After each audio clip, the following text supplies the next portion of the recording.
I saw the city in the deep, deep distance that was dark green and all these lights flickering and clouds flowing over it. And this all started after tremendous geometric patterns that are incredibly rapid that you cannot describe to anybody. They're so fast.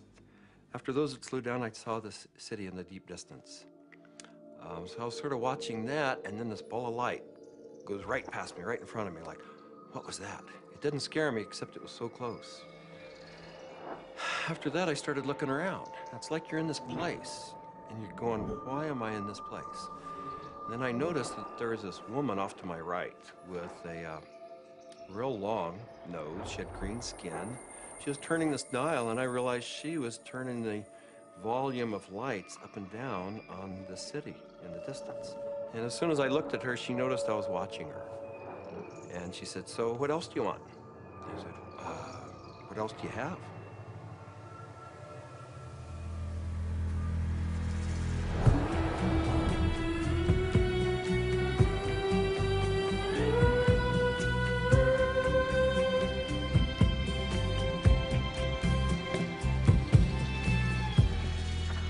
This is the story of DMT, or dimethyltryptamine, a simple compound found throughout nature which has profound effects on human consciousness. One of the things, besides what it does, one of the things about DMT that always fascinated me was the fact that it's such a simple molecule.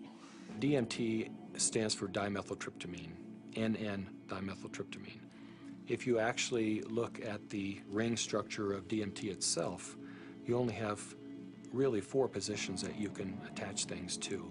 So you can make diethyl or dipropyl. There are some other types of carbon chains you can attach to that end that do give you compounds that have activity, but very different from DMT.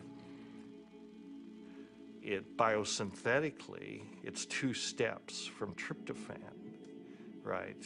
2 trivial enzymatic steps from tryptophan. Well, tryptophan is an amino acid, of course, and it's everywhere. So all organisms have tryptophan, and all organisms have the 2 key enzymes that lead to the synthesis of DMT.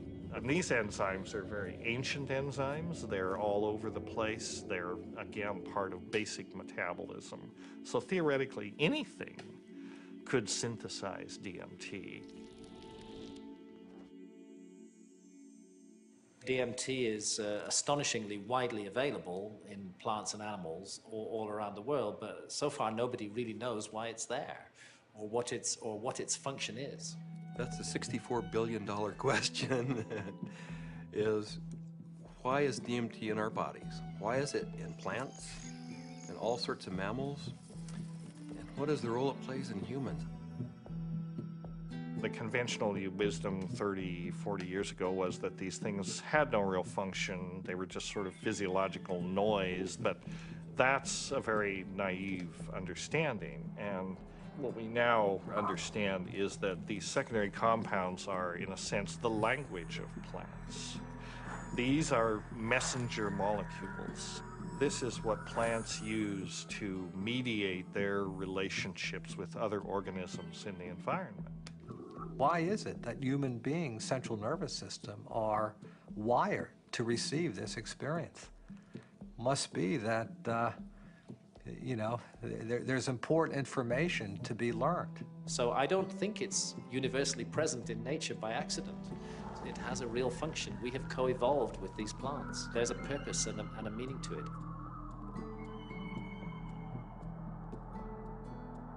So it really fits in with the notion that DMT may be the common molecular language, resonant language, among all living beings on this planet and maybe others as well. I can't think of a more powerful tool to explore the whole question of what is consciousness.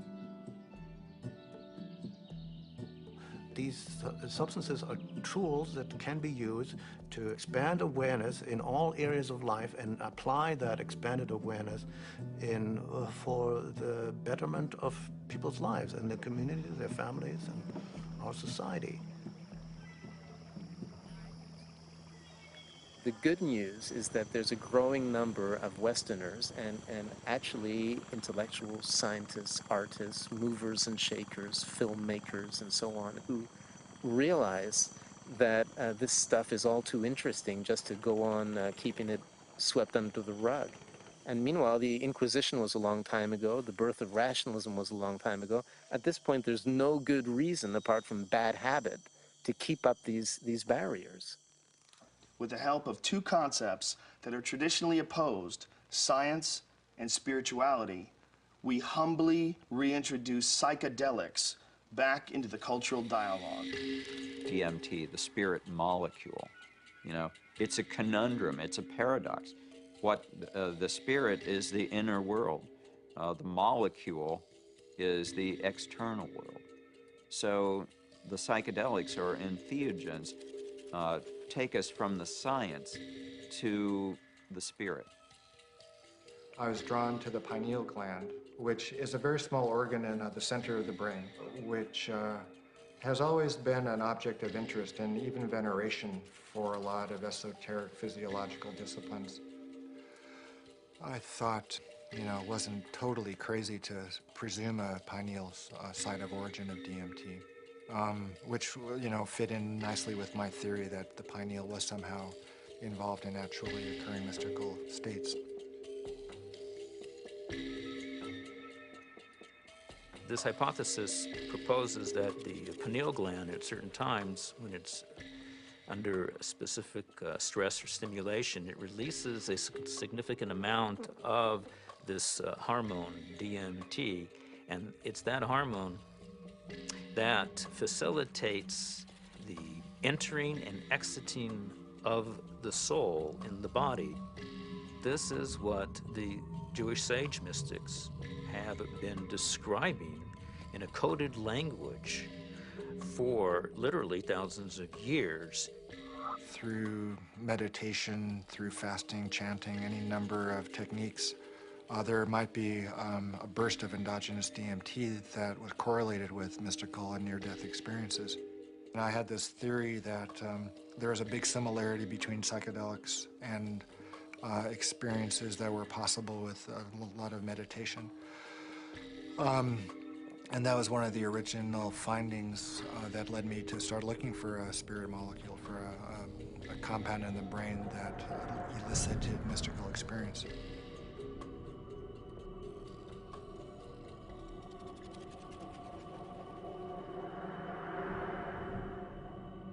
I think there may be a role for DMT in explaining any number of hallucinatory phenomena, you know, that man has experienced, you know, throughout his history.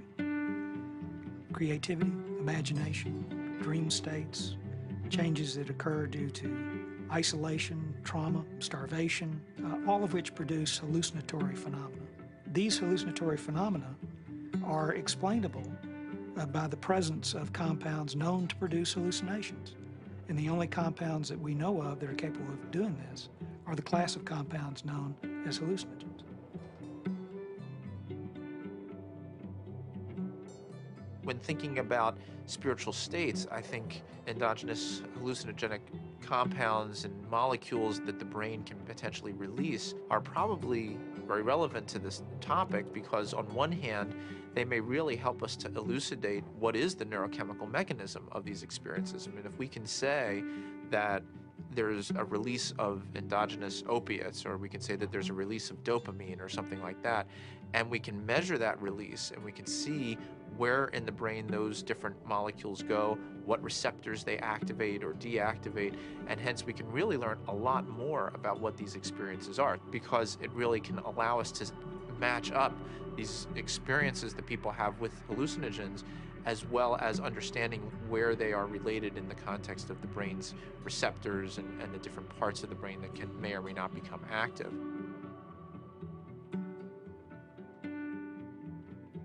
One of the other interesting things about the pharmacology of DMT is that it's actively transported into the brain.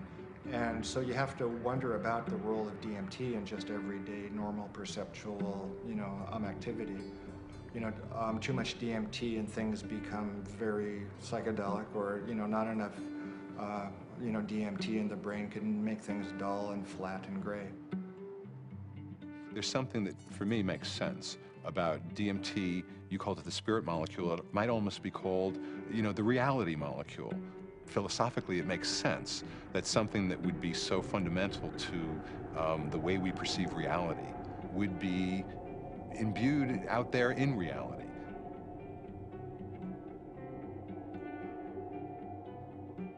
There was a sense around it that there was something special, that it wasn't like anything else. There wasn't like other psychedelics. Its intensity and speed was such that it really produced a different kind of response. I mean, I remember almost getting the sense that it was kind of like a psychedelic bungee jump, that there was a kind of raw leap into this rapidly changing environment that was very different than the more gradual approaches of other psychedelics.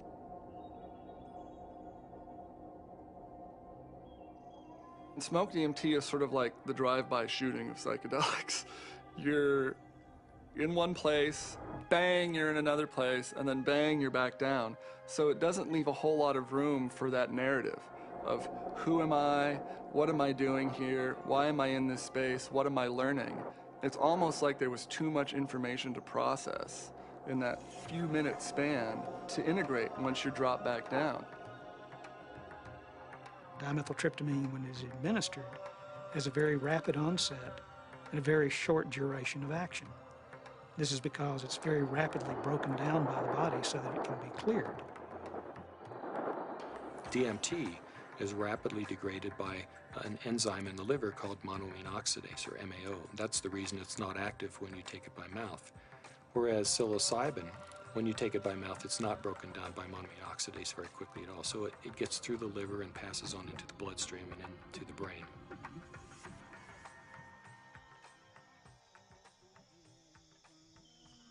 Yeah, I'm very interested in ayahuasca.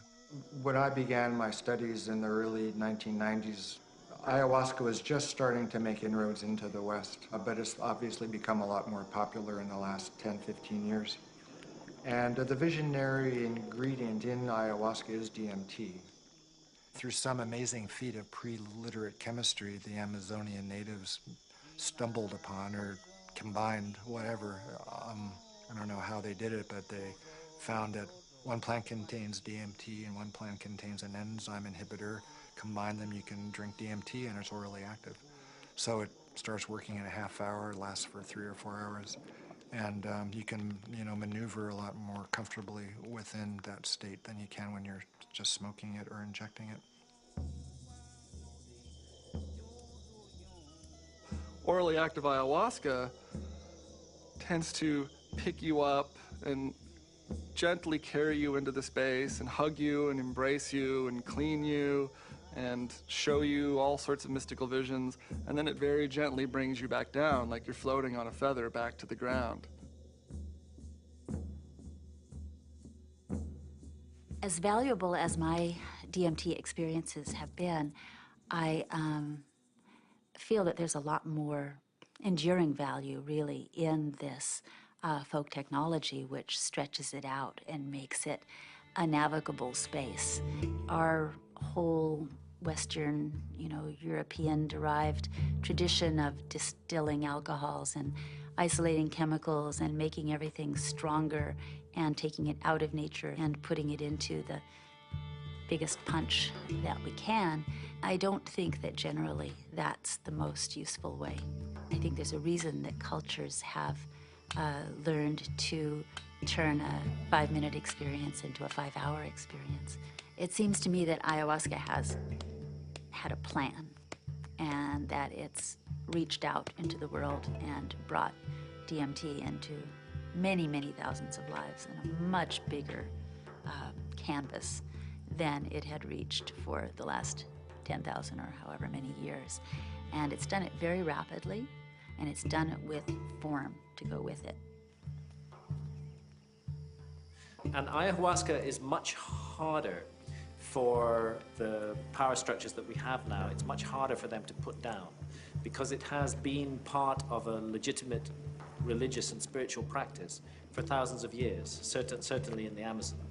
And we can't just dismiss all that as primitive mumbo jumbo and superstition. We have to get to grips with that on its own terms.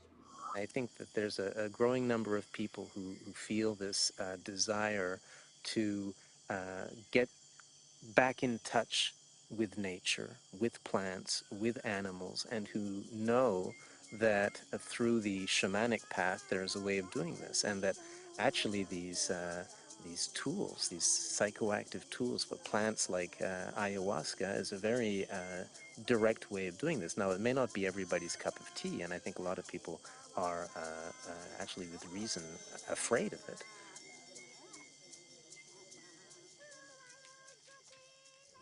I think like a lot of people in my generation, I first heard about DMT through Terence McKenna. It was a very funny way to become aware of such a powerful and interesting and anthropologically rich topic as a compound like DMT, because it really became more, it was almost more of a concept than something that people were necessarily taking. The DMT flash makes it clear that disembodied consciousness is a possibility. I think that the whole tension of history and the tension of life seems to be about the shedding of the body. Terence was he was a good promoter. Basically, he said it's the ultimate metaphysical reality pill. And even though it's not a pill, but I thought that was a pretty good characterization after I took it. It seemed to be of a different order than LSD and mescaline and some of the other things that were around. DMT really did seem to be a whole other level of experience.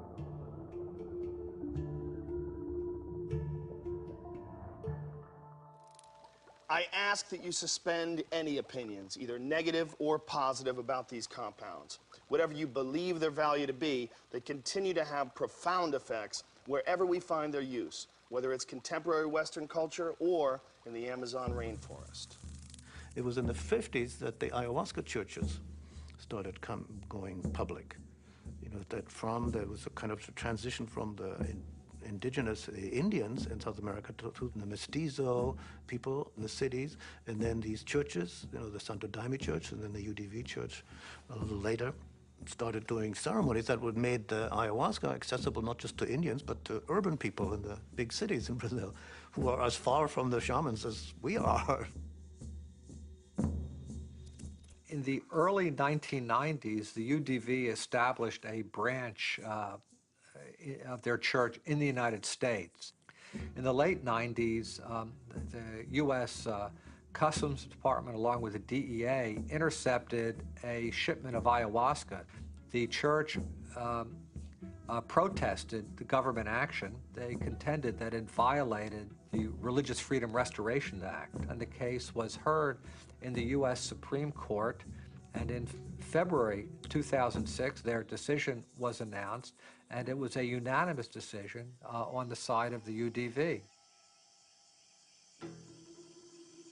Why is it that in the entire Western world, these substances that have been found to be so interesting by hundreds of cultures for thousands of years are prohibited? How did these cultures that consider themselves to be enlightened, democratic, and scientific get to declaring plants illegal? It can seem weird, but there's clearly something deep and revealing about the nature of these societies. Our society values alert, problem-solving consciousness, and it devalues all other states of consciousness. Any kind of consciousness that is not related to the production or consumption of material goods is stigmatized in our society today. Of course, we accept drunkenness. We allow people some brief respite from the material grind.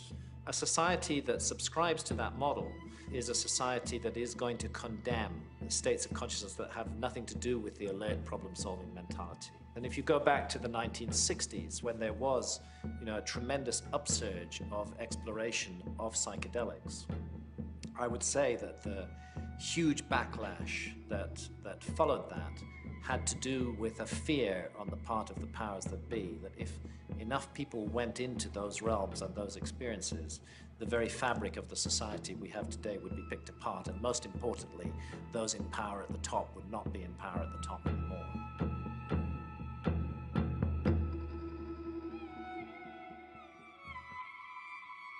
There was an optimism that was ungrounded, that Vietnam was happening, that all this real stuff was going on, and that the psychedelic movement wasn't really addressing that in a real way, and that Timothy and that bunch sold us a false bill of goods that didn't really work. We are now, whether we like it or not, in the psychochemical age. In the future, it's not going to be what book you read, it's going to be what chemicals do you use to open or close your consciousness. Chemicals can help us learn faster. Chemicals can help us expand or contract our consciousness.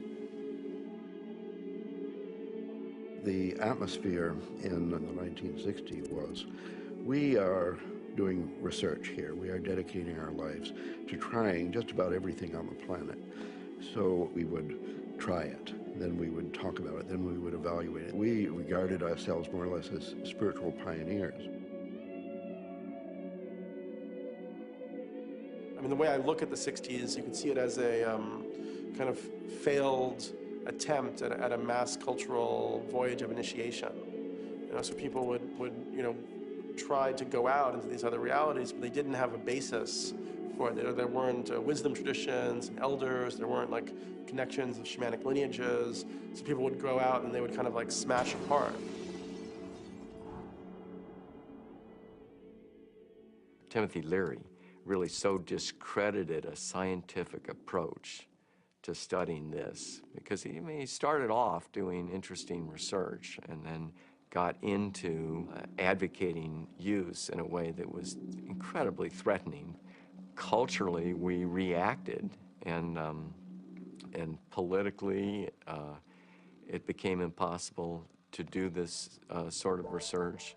Funding agencies didn't make resources available. Regulatory agencies increased the practical hurdles for initiating this kind of research.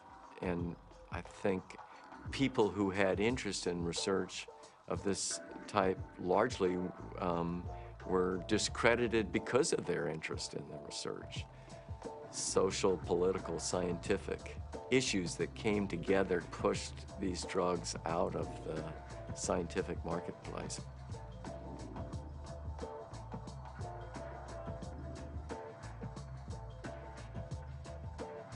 The public opinion in many cases had become that psychedelic research was dangerous.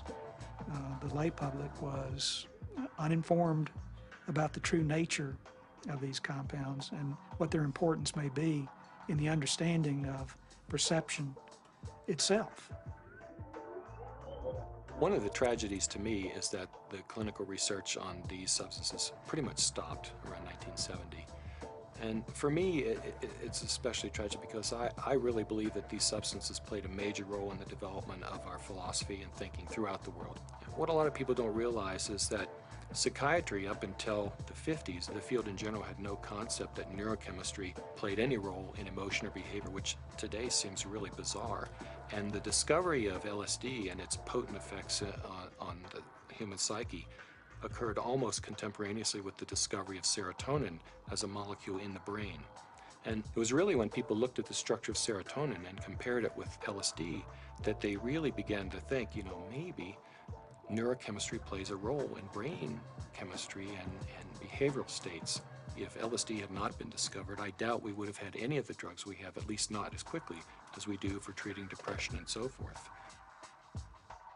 Once these drugs became abused and scandalized, psychiatry had to really work hard, to distance themselves from any valid scientific scientifically meritorious relationship with psychedelics. Being a psychiatrist and saying you want to learn or study about psychedelics, it's not that well received. And I made one mention one time and was discouraged from really bringing it up again for actually a number of years. For cultural reasons, the whole class of compounds got pulled off the clinical bench, and no research has gone on for 40 years. So scientifically, I can't imagine a more exciting area to be pursuing. How does one go about studying these plants and compounds? Plants and compounds which produce unimaginable experiences and appear to shed light on some of humanity's greatest mysteries. In order to answer that question, Dr. Strassman conducted the first human psychedelic research in a generation. One of the things that I had established early on was being able to discriminate between studies in the scientific realm and recreational use. But in the early 1980s, I reviewed all of that literature and could pretty well establish that if people were really carefully screened and supervised and then followed up, that the incidence of adverse reactions to LSD and related psychedelic drugs was extremely low. The drug or the compound or the chemical that seemed like the best candidate to sort of reopen the U.S. Front on psychedelic research would be DMT. It was really, it's exciting for me because I thought this is the first study in a generation. And not only that, despite the fact that DMT had been used safely in earlier studies and it was this natural component of the brain, DMT is one of the most profound and potent psychedelics known. So it wasn't just an initiation of clinical research, it was a reinitiation of clinical research with an extremely potent drug. I was of the strong opinion that you could do these studies, and Rick agreed. So we had a number of discussions, and at some point the discussion came up, Dave, what if I do all this paperwork and spend all this time and get to the end of things and I'm ready to go and I can't get the DMT? And that was a real possibility because DMT, clinical grade DMT, wasn't a chemical you could just buy off the shelf somewhere. And I told Rick, if you get to that point and no one will make it, then I'll do it. And ultimately, Rick got to that point, and I made it. The design of the study was fairly straightforward. Give people DMT and measure as many variables as possible. I had to sort of anticipate a lot of objections that would come my way from the regulatory agencies that oversee this kind of research. So at that point began a 2-year process of dealing with not that many regulatory agencies, but fairly monolithic ones. One sort of a sidelight of the protocol was the involvement of a psychiatrist from UCLA named Daniel Friedman. He was kind of one of the grand old men of American psychiatry, and actually he was one of the people who in the 50s and 60s got their start with psychedelic research. And the main thing that Danny Friedman told us was, don't even get close to psychotherapy. Forget about treating mental illness or alcoholism or anything. Forget that. That's where all the hysteria is. That's where all the fears get up. You're a scientist, Rick. Approach it as a scientist. Do basic, simple measurements. Look at heart rate, cardiovascular parameters. You won't get in trouble doing that. You can get it funded, and it's solid science. Rick did what he said, but then he still was able to get these, accounts of what happened. And that wasn't in the plan. That wasn't really what was proposed in the studies that were funded, and that wasn't what Danny talked about. But those were the spin-off that really made it interesting. Rick Strassman was advertising in some magazine somewhere about wanting volunteers for a particular study in a psychotropic, and I didn't really know I didn't know DMT from STP at that time. And I remember reading that and I'm thinking, oh my God, this is bad. I better get involved in this and make sure that somebody doesn't get hurt, and that at least there'd be some sensitivity towards what this stuff is really about. I met Rick's research nurse at a party, and she heard me talking about that I had used peyote ceremonially, and she took me aside and said, there's something that you might be interested in. We're looking for subjects, volunteer subjects, for some unusual research. I was a little concerned that the study participants might be a little obnoxious.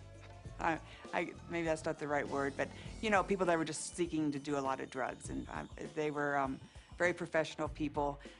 There were varying degrees as to how much hallucinogen use they had been through. It seemed like there were some people that it felt like they had made it their life mission to experience every kind of substance out there, and then other people who I think were just interested for their own personal growth and or curiosity.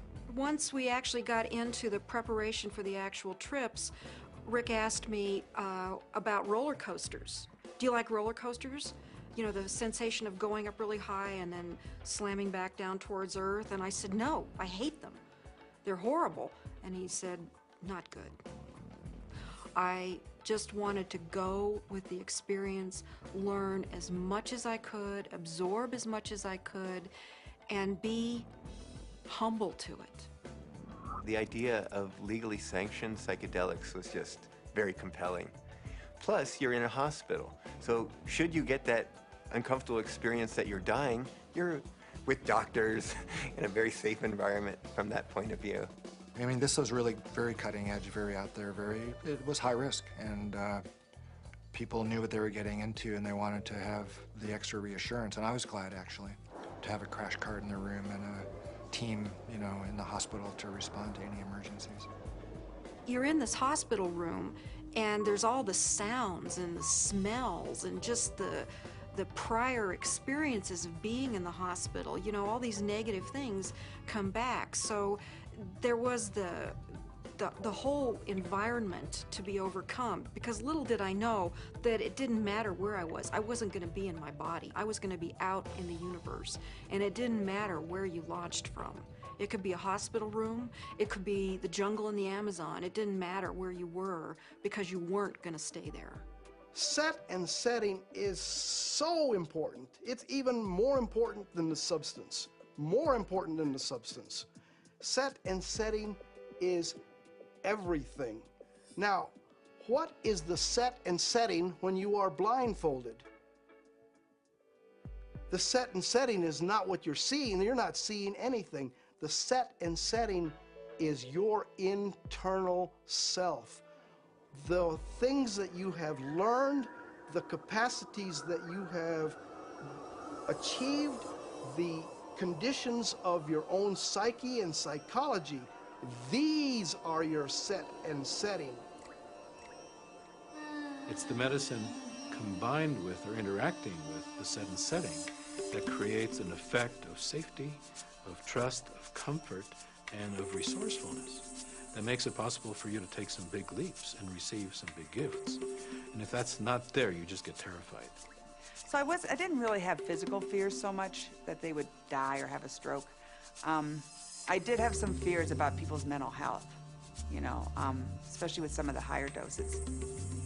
We gave one gentleman who had a lot of experience with the drug one dose, and he didn't think it took him far enough.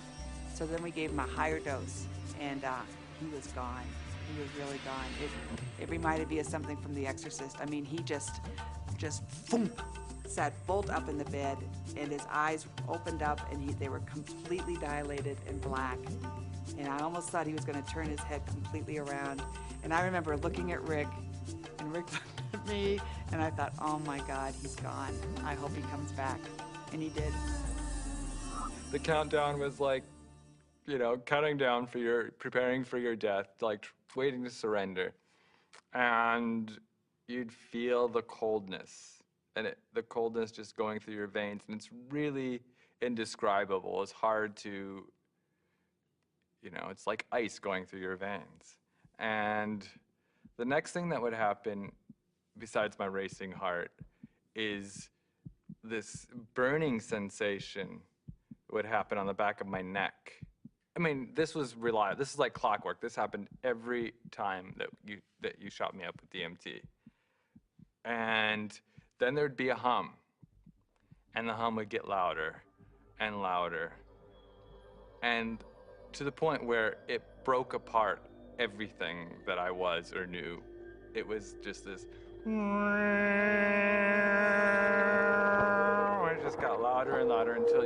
had to surrender to the sound.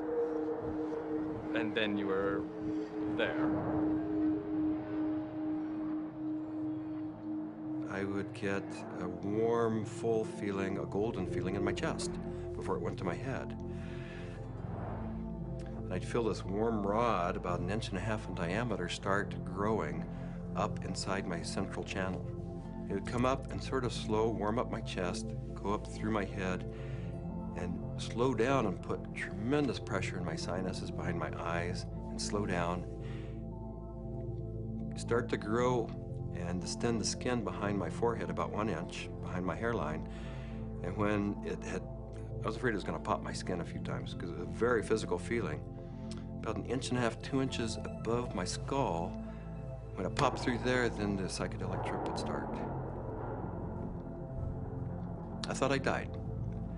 I saw the white clouds, the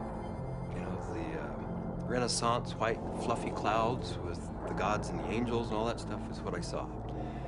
I thought I was dying and going out, but I did take a quick look at Cindy and a quick look at Rick because I had my eyes open, and they were both there watching, looking very calm. And I go, oh, that's really good news. My body looks fine.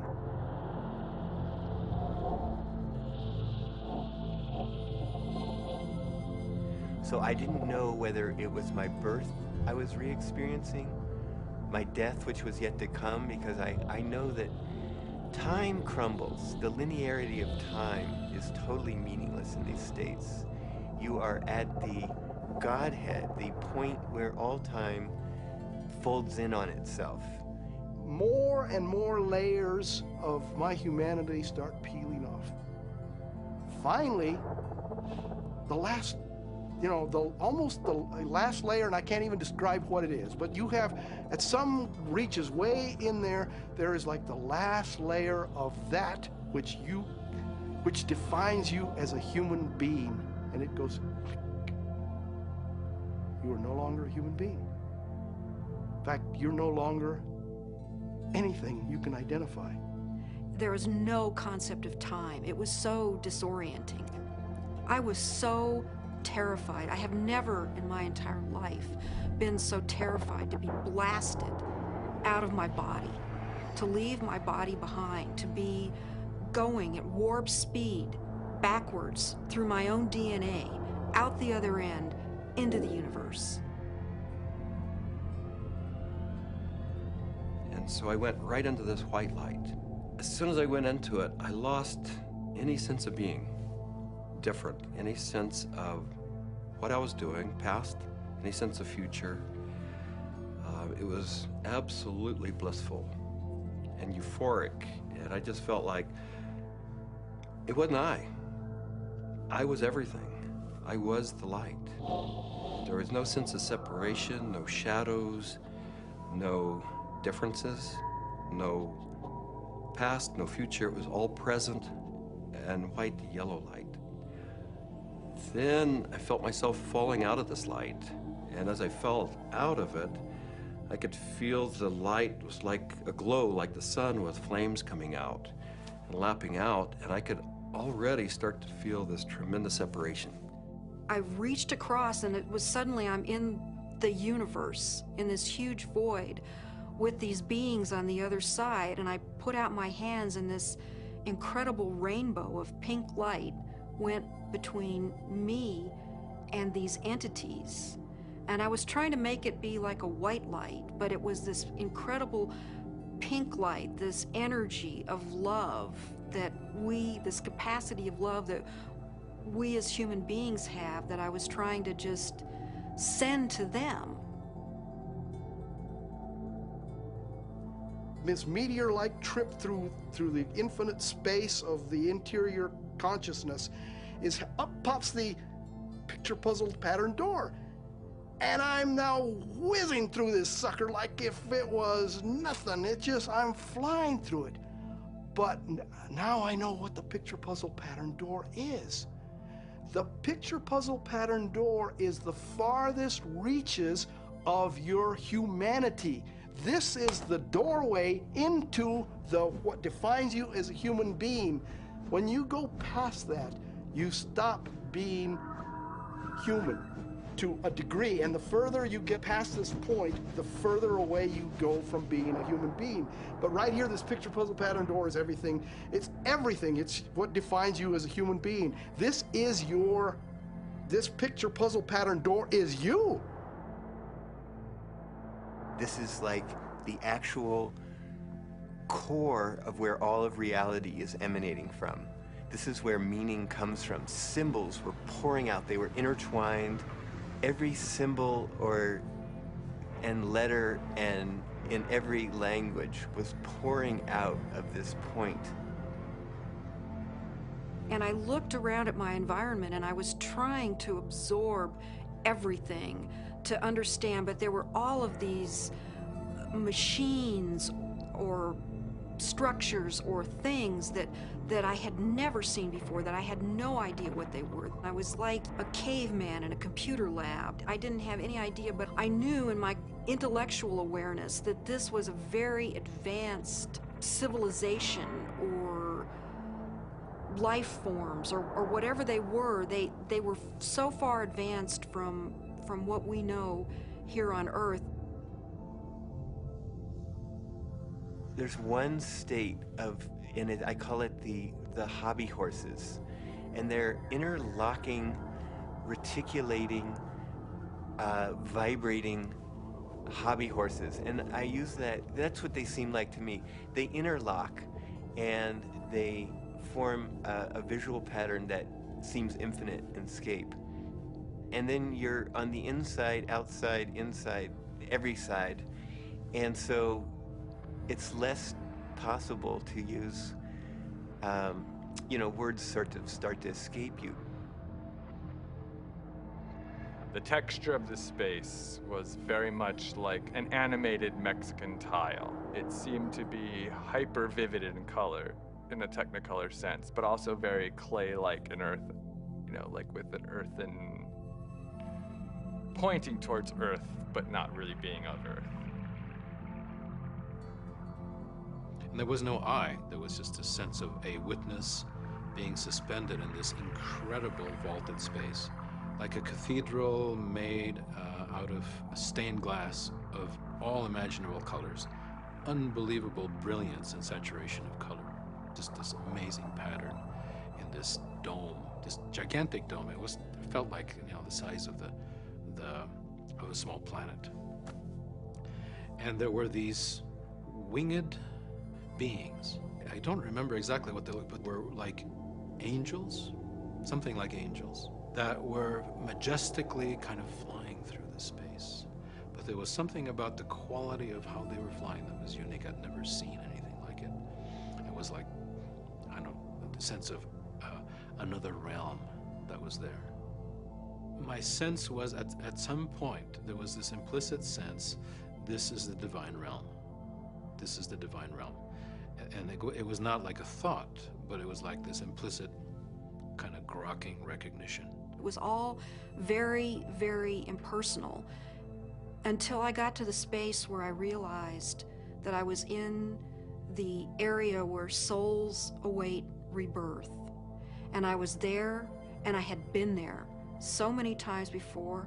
I recognized it, and this incredible transcendent peace came over me. I have never in my life ever felt such peace. Everything was stripped away. Every hope, every fear, every attachment to the material world was completely stripped out of me. I was free to just be the essence of a soul. After the medicine wore off, there is that familiar sensation of kind of coming back into the body.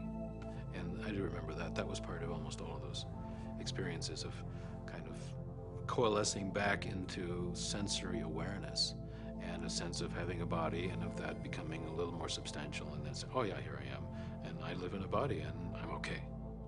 So Laura removes the eye shades, and I ask, not really with my eyes open quite yet, I ask, how long was I gone? Because I needed to know. And Rick chimes in like 15 minutes.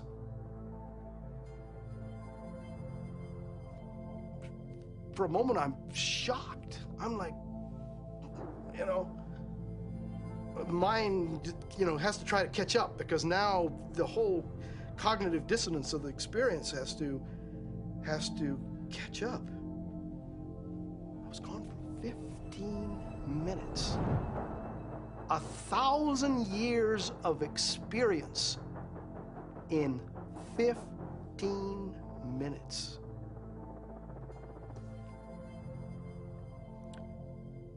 Well, to say the least, it was profound. It was profound.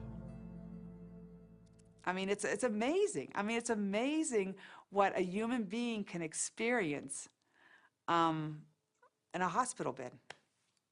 I mean, they can experience almost the whole universe. You know, life, death, everything in between. This is not some recreational thing, and I don't believe anybody should enter this lightly. It is life transformative. It will perhaps shake you enough to realize, you know, that you need to be awake to the fact that you don't know, and that is the beginning of starting to know. What we see here is such a tiny part of what is real.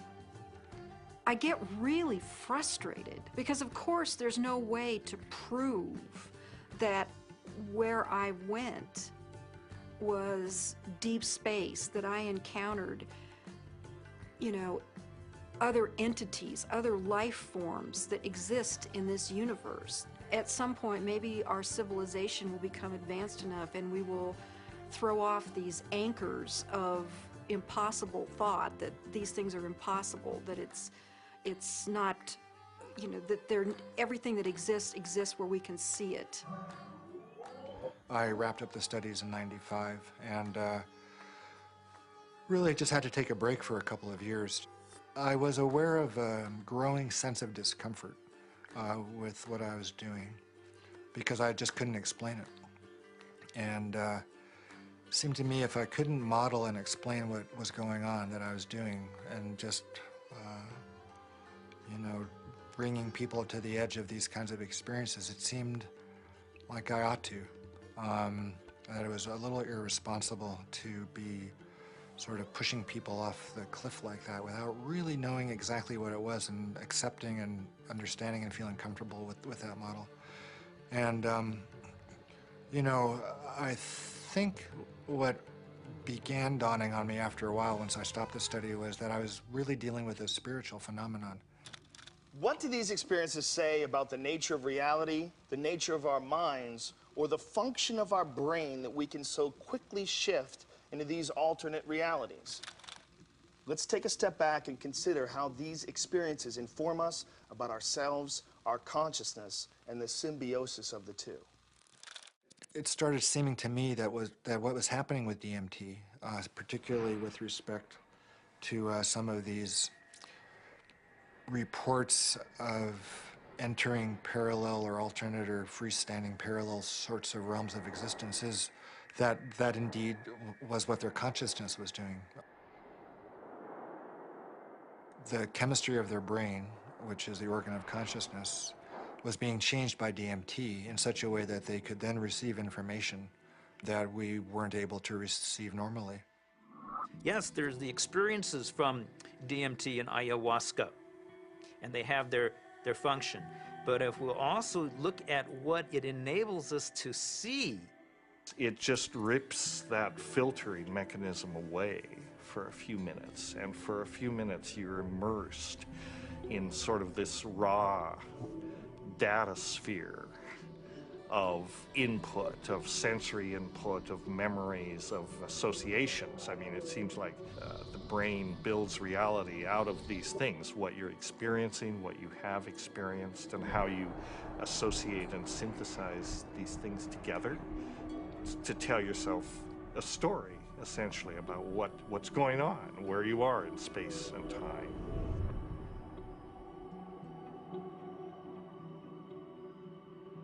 It's the brain that helps us to process all this information and to create for us a rendition of what our world is all about. But we're trapped within that brain. However, in spiritual experiences where people feel that they get beyond the self, in certain types of psychedelic experiences where you have incredible sensory and other types of phenomena, people really feel like they are able to kind of get outside of their brain. We have to take a very big look at what is going on within them when they have the experience and try to understand how it happens physiologically and try to make sense of it from the subjective perspective as well as from the objective perspective. I don't think you can just say, let's just explain it away on the basis of science. What I was doing early on when I was hearing these reports were interpreting them, calling them psychological or brain chemistry aberrations or whatever, that there was a part of the brain that was being dinged that was responsible for the alien appearance phenomenon. This is not a new phenomenon. Entities in altered states, have been recognized for an extremely long time in many cultures over the millennia. Helpers, spirit assistants, angels, all of these different entities have been fairly common throughout man's experience of altered states and through much of man's mythology.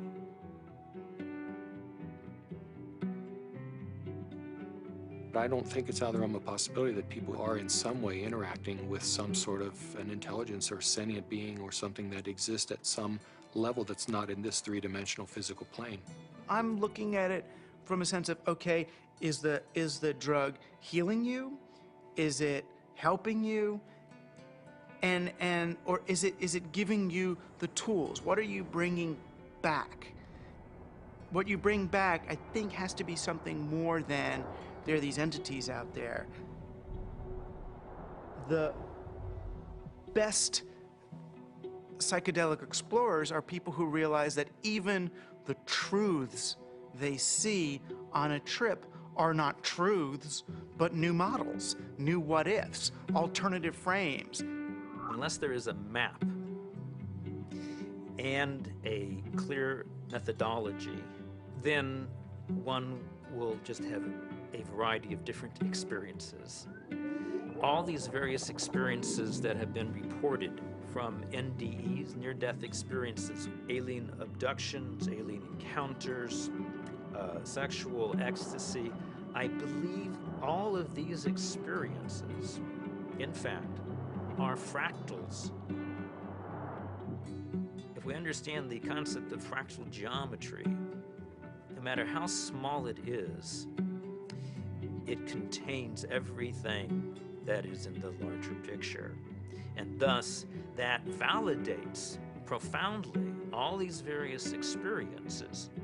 Discount the phenomenon as hallucinatory or imaginary. I think it's maybe more useful to look at a mechanism of action. If it is real, then perhaps how does it work? Look, there's extraordinarily regular phenomena that come up with these things that are clearly linked in many ways to these larger human issues around mysticism or religious experience or encounters with other entities. And here we have it.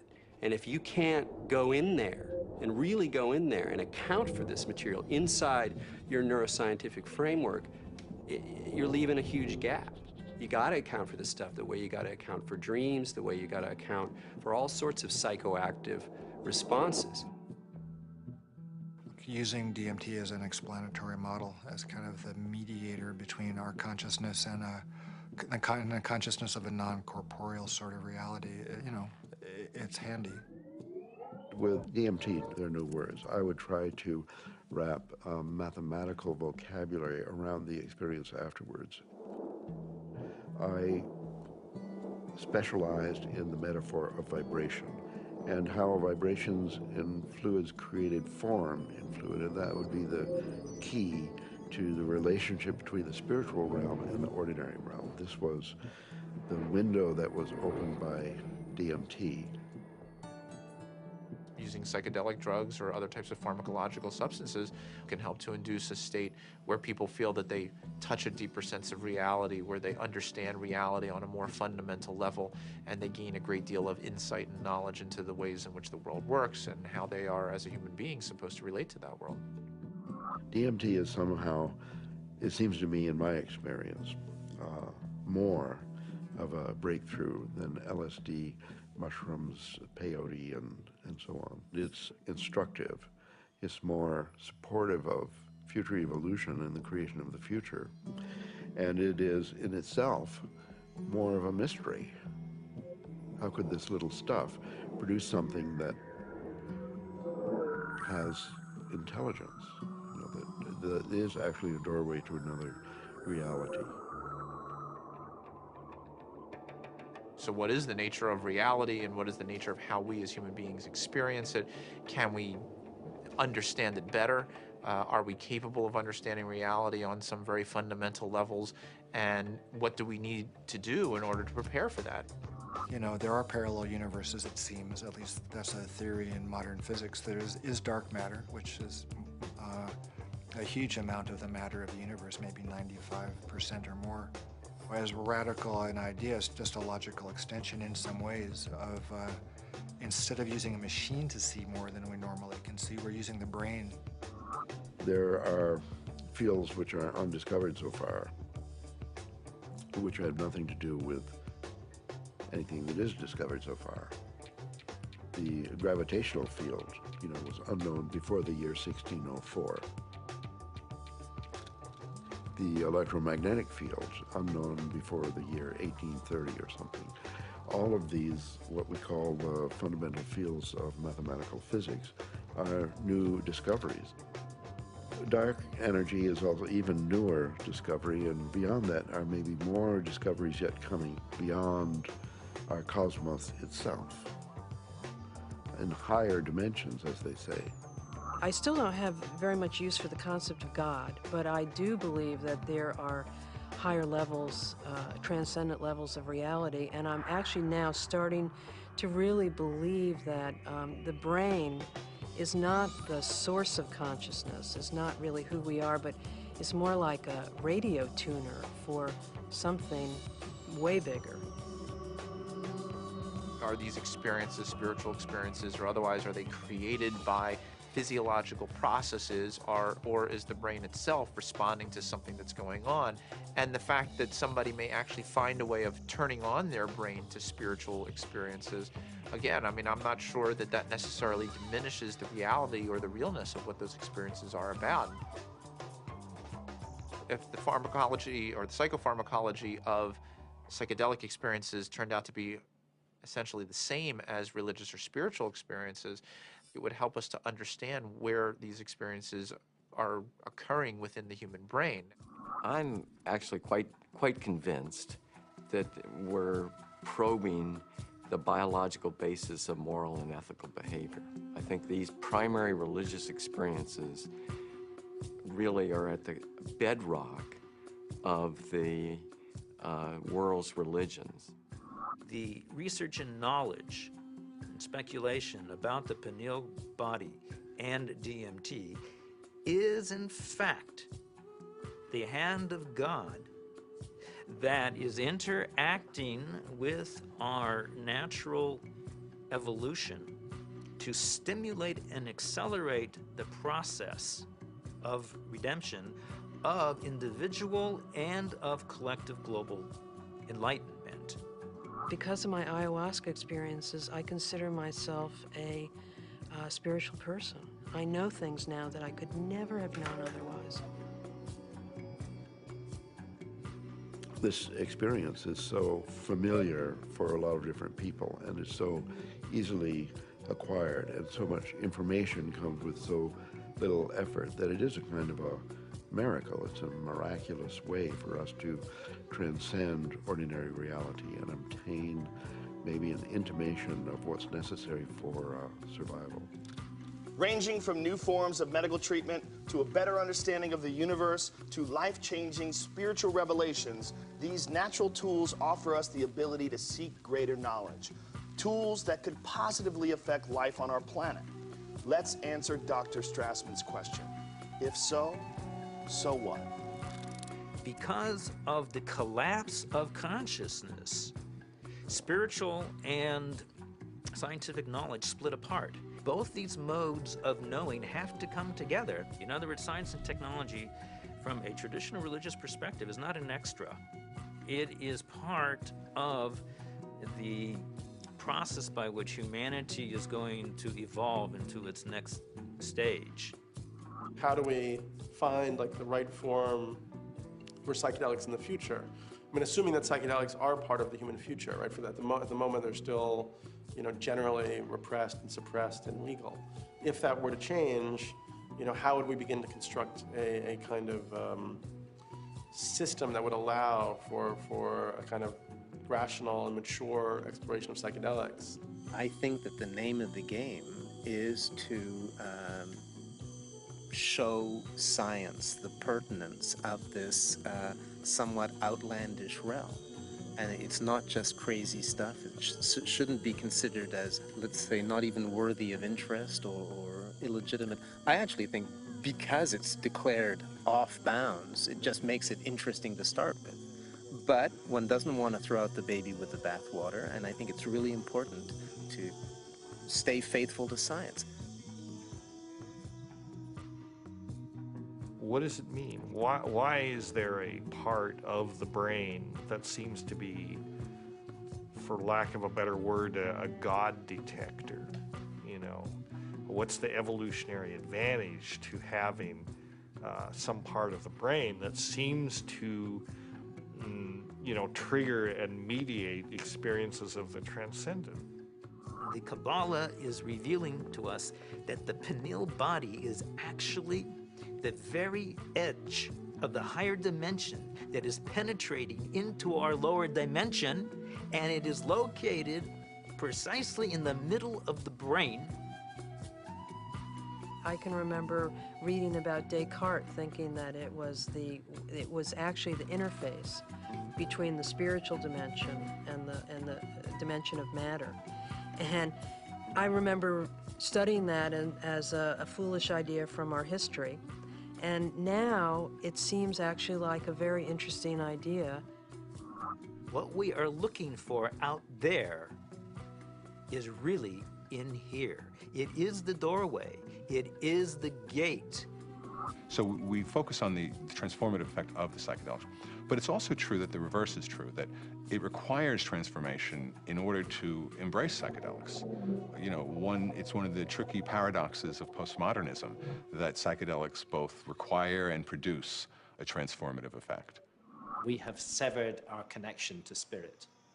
That's what our society has done. It has sought to persuade us that the material realm is the only realm, and the only way we're going to recover is to reconnect with spirit. And I truly believe we need the help of the plants in order to do that. Part of our work is to respect these medicines and then to change the culture enough that people doing them can be respected and held. And not everybody needs to do them. Not everybody should or wants to. But that it isn't pushed to the side. And so part of that does involve then research, because that's how in our reductionist society we validate things. With the passing of the years and the opportunity for sober reflection, I think there's a growing appreciation that there may be something to gain from studying these compounds, that there's a lot we can learn, and there may very well be treatment models, particularly for patient populations for whom conventional treatments are ineffective, for whom the psychedelic model, when utilized optimally, may provide great benefit. I think the most important thing that we could do right now that would be fairly straightforward to do is to ask and answer the question of whether ayahuasca could help people who have drug and alcohol abuse. And given that we know that DMT and similar alkaloids have a very strong effect on the same receptor sites that are involved in depression, and the notion that most people, in my experience, who use drugs and alcohol are self-medicating a deep depression or an anxiety. I've had permission now over the last few years to utilize psilocybin, which is the active alkaloid in hallucinogenic mushrooms, in the treatment of patients with advanced stage cancer who have anxiety. We're treating the anxiety, not the cancer. Now, you know, psilocybin is 4-phosphoryloxy-N,N-dimethyltryptamine, so obviously, from a chemical structure point of view, you know, very similar to DMT. Ultimately, what I want to do is see these things used in the way that they were used traditionally, to heal people, help people. And right now, helping people come to terms with dying. It changes your whole relationship to your death, your impending death. Believe it or not, you're gonna die. And now, with this tool of having crossed over already, some of the fear around that will disappear. Now I'm beginning to wonder whether consciousness may actually survive biological death, that maybe the model that we've been working under in psychiatry and the behavioral pharmacology model is just wrong. It's backwards, actually. That consciousness is primary in the universe and matter is a result of. Utilizing substances like DMT or 5-methoxy-DMT may really help us prepare by practicing a transient dying experience. Thus far, we're observing very positive effects in regards to the nature of experience during the session and then subsequent effects on mood regulation and anxiety control, pain perception, and overall quality of life for cancer patients. By and large, our subjects do quite well in the time they have remaining. For those people who do come to terms with it, part of it is a recognition that these psychedelics open up a space that they weren't aware existed and sort of give them a vision of what could be past death, as well as a better perspective on the accomplishments they've made in life, a better feeling about what they've done in their own lives. But I think all people who have psychedelic trips and meditations and so on are poking more or less into the same higher realm and receiving some information from there. If we can develop this could be absorbed into ordinary science that we could approach with the scientific method and so on, then our intelligence, our capability of survival on planet Earth would be increased. I mean, we're a dying species. We live on a dying planet. We're killing the planet. So our disease is extremely serious. And therefore, we're desperate to find new information, ideas, and so on that can transcend. We have to evolve. And I think our intellectual evolution may be predicated upon the psychedelic pioneers. It's so easy to change the world. I mean, and that's the kind of thing that you can see on psychedelics. If you don't get trapped in the beauty and awe of the psychedelic experience itself. You know, it's like looking through the chandelier of reality from a different vantage point. You know, you can now project through those crystals in another way, and it's beautiful. But, okay, now come back, you know, now come back. I think if I ever were to resume giving people psychedelics, particularly DMT, it wouldn't be just to kind of tinker with brain chemistry and just see what's happening. I think one of the things I also learned in the research is that you just don't want to give drugs and see what happens. That's a little, I don't know if callous is the word, but that's the first word that comes to mind. I think if you're really going to open people up like that, you need to do it for a purpose, not just for scientific curiosity. And you know, I'd like to be helpful rather than just sort of smart or clever. To my mind, is this kind of two-edged sword of simultaneously opening up to the numinous world, to the world of messages, the world of spirits, the world of entities, and at the same time rigorously taking that material into the acid bath of neurology, into sociology, into the ongoing construction of reality. And that the wisdom that these things bring is this kind of very tricky mixture of authentic religious experience with gods and messages and clear signs, and a sort of remarkable mirror of the mind. The curiosity, perhaps the uniqueness of the human creature, is that we live in both realms. We have the ability for spiritual experience, and we have the ability for physical experience. the agenda of the spirit world, if there is an agenda, is to allow us to experience our full potential and to deliver our full potential. And maybe the choices that we are making right now as a civilization and a society rebound far beyond ourselves. And I think DMT is a forcible reminder that there's a lot more about reality, the universe, ourselves, the biosphere, whatever, that there's a lot more to it than we imagine.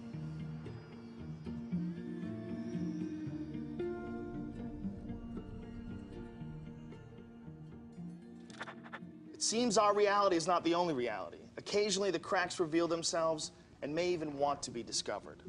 As humans, we are creatures that thirst for knowledge. We spend time, money, and infinite energy searching for it, in schools, in churches, in business, and in technology. Knowledge is power, and thus our greatest quest. Dimethyltryptamine, a molecule with a complex name and the simplest ability to unlock the door to another dimension, and perhaps, just perhaps, our future evolution.